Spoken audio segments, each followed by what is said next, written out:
Hello दोस्तों, किसी भाई को साउंड की प्रॉब्लम आती है, किसी भी ईयरबड में आवाज़ नहीं आती है, तो उस भाई को कुछ नहीं करना है। बस जो स्पीकर के ऊपर नेट लगी होती है उसको ध्यान से देखना है।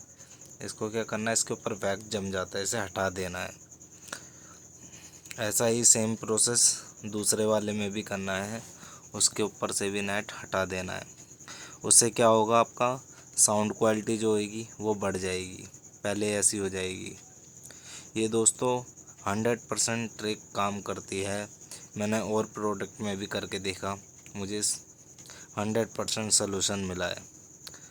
मैं दोस्तों यही चाहता हूँ कि आपको अच्छी से अच्छी वीडियो दे सकूँ।